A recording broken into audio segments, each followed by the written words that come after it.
पुराने समय में श्रेनिक नाम के एक राजा थे। वह राजगिरी नगरी में एक बार घूमने के लिए किसी उद्यान में पहुँचे। वहाँ पर उन्होंने एक तरुण मुनि को देखा जो ध्यान में बैठे हुए थे। उनका अनुपम सौंदर्य और रूप देखकर राजा ने हैरानी से पूछा, हे मुनिवर, इतनी तरुण अवस्था में तुम भोगने के योग्य ये सब सुख साधन हैं और आप मुनि क्यों बने हैं? तो राजमुनि ने कहा कि हे राजन, मैं अनाथ था, इस कारण मैं साधु बना हूँ।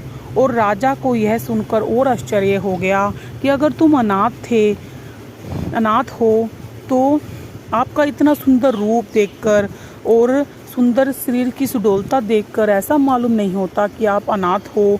फिर भी यदि आप किसी कारण से अभाव से अनाथ थे तो मैं आपका रक्षा करने वाला नाथ बनता हूँ। तो आप ये धन धाम वैभव सब सामग्री यहाँ आपको उपलब्ध हो जाएगी। फिर राजा बोले, नहीं हे मुनिवर। मुनिवर बोले, राजन सोचें, आप स्वयं ही अनाथ हैं।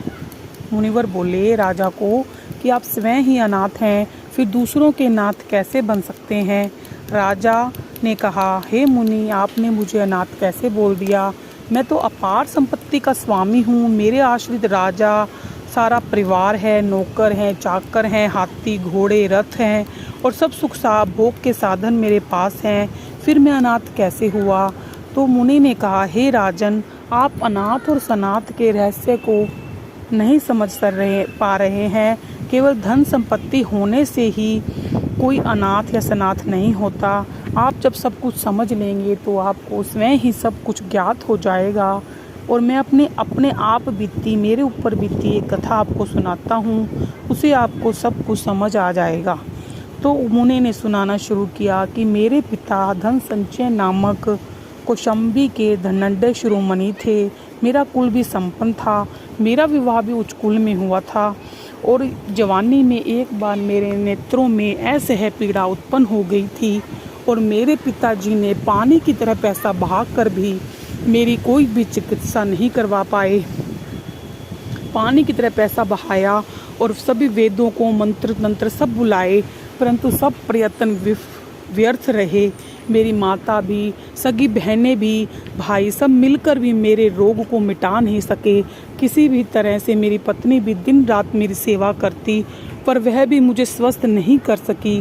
धन था मेरे पास, परिवार था, वह चिकित्सा, परंतु कोई भी मेरी वेदना को मिटा ना सके।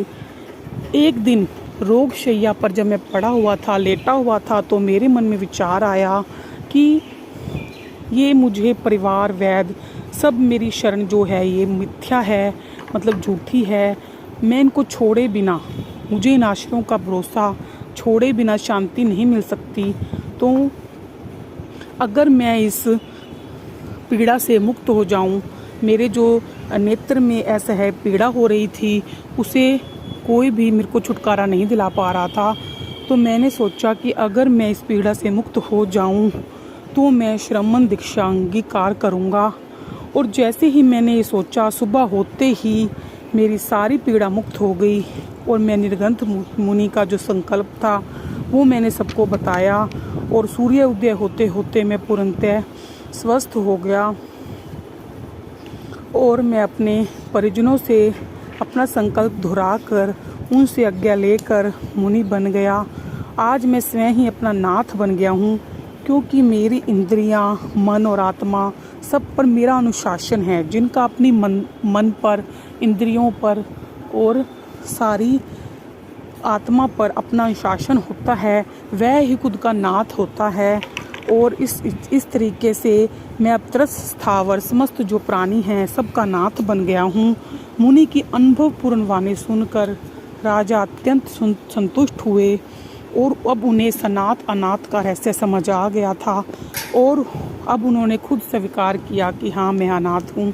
तब श्रद्धापूर्वक मुनि के चरणों में वंदना की और सारा राज परिवार भी धर्म में लग गया।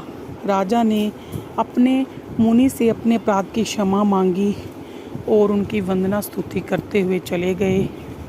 तो इस कहानी में ये कहा गया है कि हमें धन से और बाहर की चीज़ों से ही कई बार शांति नहीं मिलती। जैसे कई बार कहते हैं दुआ के साथ दवा के साथ दुआ की ज़रूरत होती है और दुआ के साथ दवा की भी ज़रूरत होती है। तो इसी तरह की घटना उनके साथ हुई। उनके एक संकल्प से वे ठीक हो गए।